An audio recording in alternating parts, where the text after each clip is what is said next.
Hello all, welcome to Rishi cooking with fashion. ఈరోజు పాలకూర పప్పు బీట్రూట్ ఫ్రై సింపుల్గా టేస్టీగా ఎలా ప్రిపేర్ చేయాలో చూసేద్దాం రండి.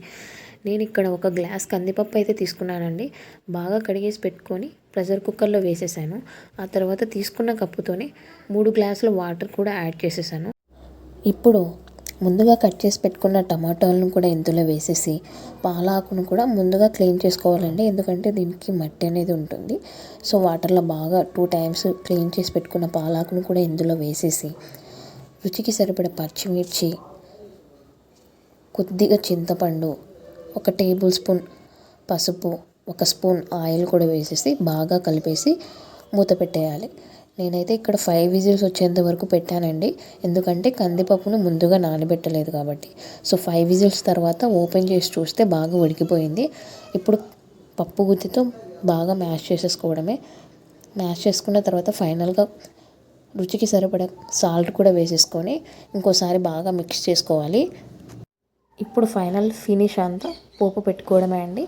ఇందులో కొద్దిగా ఆయిల్, జీలకర్ర, ఆవాలు, శనగబ్యాళ్ళు, ఆనియన్స్, సన్నగా తరిగిన ఆనియన్స్ వేసేసి ఆనియన్స్ బ్రౌన్ కలర్ వచ్చిన తర్వాత కరివేపాకు, కొత్తిమీర కూడా వేసేసి బాగా వేగనివ్వాలి. వేడివేడిగా ఉన్నప్పుడే ఈ పోపును తీసుకొని వెళ్ళి పప్పులు వేయాలండి. చాలా టేస్టీగా ఉంటుంది. సో చూసారా ఎంత బాగా వేగాయో. సో చాలా టేస్ట్ అయితే ఉంటుంది. సో ఫైనల్గా పప్పు అయితే రెడీ అయిపోయింది. ఇప్పుడు బీట్రూట్ ఫ్రై సింపుల్ ప్రాసెస్ అండి. ప్యాన్ పెట్టుకొని కొద్దిగా ఆయిల్, జీలకర్ర, వెల్లుల్లి రెబ్బలు, కరివేపాకు, ఆనియన్స్ వేసేసి బాగా వేగనివ్వాలి. వేగిన తర్వాత ముందుగా కట్ చేసి పెట్టుకున్న బీట్రూట్ ముక్కలను కూడా ఇందులో వేసేసి బాగా వేగనివ్వాలి. ఇప్పుడు కొద్దిసేపు మూత పెట్టేసుకుందాం.